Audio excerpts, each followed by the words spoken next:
#AskDrJohnWatson type చేసి మీ questions అడగండి, తప్పకుండా రిప్లై చేస్తాను. Sai Teja Sai 4528. Hi sir, is GFC better or hair transplantation better for genetic hair loss?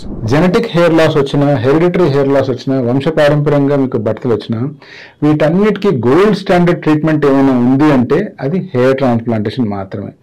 ఎందుకంటే మనము పర్మనెంట్గా ఉండబోయే హెయిర్ని స్కాల్ప్ వెనకాల భాగంలోంచి, బాడీ ఇతర భాగాల్లోంచి తీసుకొని ఎక్కడైతే మనకు బాల్నెస్ ఉందో ఆ ఏరియాలో ఇంప్లాంట్ చేస్తాం. ఇలా ఇంప్లాంట్ చేసిన తర్వాత ఆ హెయిర్ అనేటువంటిది పర్మనెంట్గా గ్రో అవుతాయి. వాటిని మీరు కట్ చేసుకోవచ్చు, స్టైల్ చేసుకోవచ్చు. బట్ జిఎఫ్సి అనే ప్రొసీజర్ ఏదైతే ఉందో ఇది ప్లేట్లెట్ రిచ్ ప్లాస్మాని మరికొంత రిఫైన్ చేసి ఓన్లీ గ్రోత్ ఫ్యాక్టర్స్ని మాత్రమే బయటకు తీసుకొని మనం స్కాల్ప్ మీద ఇంజెక్ట్ చేస్తాం. ఇలా గ్రోత్ ఫ్యాక్టర్స్ని ఎప్పుడైతే ఇంజెక్ట్ చేస్తామో ఆల్రెడీ ఎగ్జిస్టింగ్ హెయిర్ని కొంచెం స్ట్రెంథెన్ చేయగలుగుతాం తప్పితే కంప్లీట్గా న్యూ గ్రోయింగ్ లాంగ్ హెయిర్ని మాత్రం మనం తెప్పించుకోలేము. జిఎఫ్సి చేసిన తర్వాత మళ్ళీ కొన్ని రోజుల తర్వాత మనం కనుక ఆపేసినట్లయితే బట్టతల వచ్చే అవకాశాలు మళ్ళీ పెరిగిపోతాయి.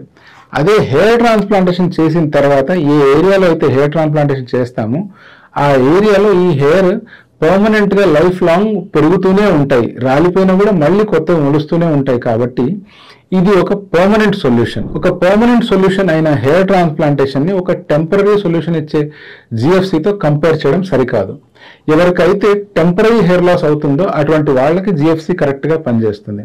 ఎవరికైతే హెయిర్ ట్రాన్స్ప్లాంటేషన్ జరిగి ఆల్రెడీ జుట్టు మొలిచి ఎగ్జిస్టింగ్ హెయిర్ లాస్ అవుతుంది, వాటిని కాపాడుకోవాలి at least for a period of time అనుకుంటే అప్పుడు కూడా జిఎఫ్సి మంచిదే.